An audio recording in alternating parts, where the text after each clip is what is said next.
This is for the Retirement Naysayers. Alright, so there's a couple of comments came by in one of my videos I did, and I see this all the time. All the time.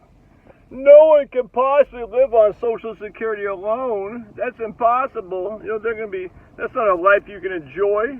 I like to travel. I like to do things. No way I can live on Social Security alone. No one can possibly do this or that in retirement. No, it's impossible. Just because you can't envision it doesn't mean it can't happen.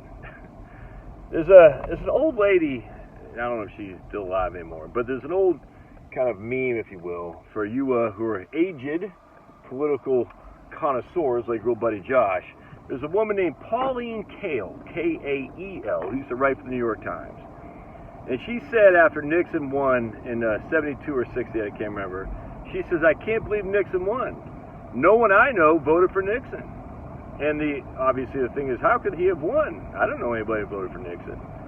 The implication is, just because you don't see something doesn't mean it doesn't exist.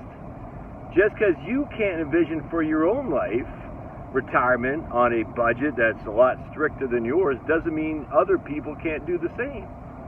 It's just this weird thing, like not only can you not vision, but then you have to say that other people can't do what you can't see. That's impossible for other people to do this, that, and the other because you can't vision. And yet the funny thing is, I talk to people, dude, I've been doing this business since 1998. You know how many people I've spoken to? We're talking thousands. Thousands of people. Now, is that an anecdotal representative of America? Absolutely, it's anecdotal. Anecdotal just means something I've seen. My own version of Pauline Kael. But the idea that someone can't retire successfully on Social Security or only living on $5,000 a month, only to you, is just so absurd because I've seen it with my own eyes just hundreds of times.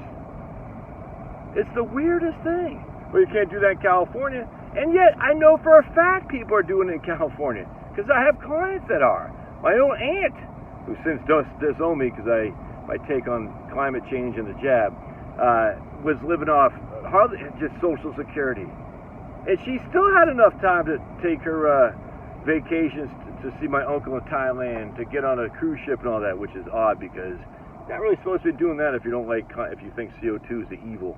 Not really supposed to be going on cruise ships or taking a plane trip across the country, across the world. And you can't have it.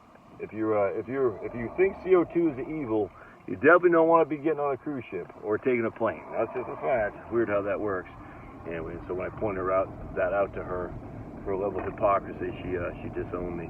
Kind of funny. But anyway, either way, whatever. You can do whatever you want. I don't care. But the point being is that she still is in California, living on Social Security alone. Now, does she have a little bit of money in her saved? Yeah, absolutely. We're not talking millions of dollars, so I tell you right now, because I know for a fact. But the point being is, just because you can't envision doesn't mean other people aren't doing it. You gotta get over this. Like,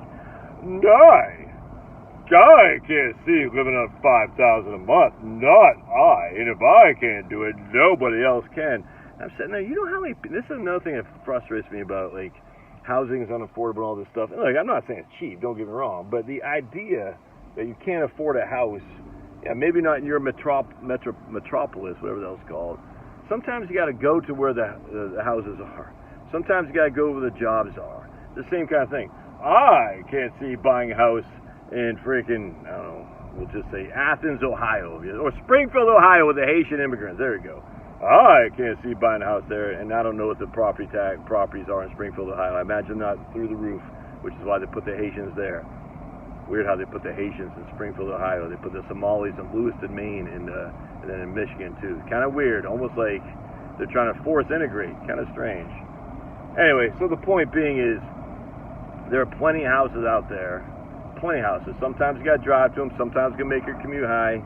But you just got to find them, dude.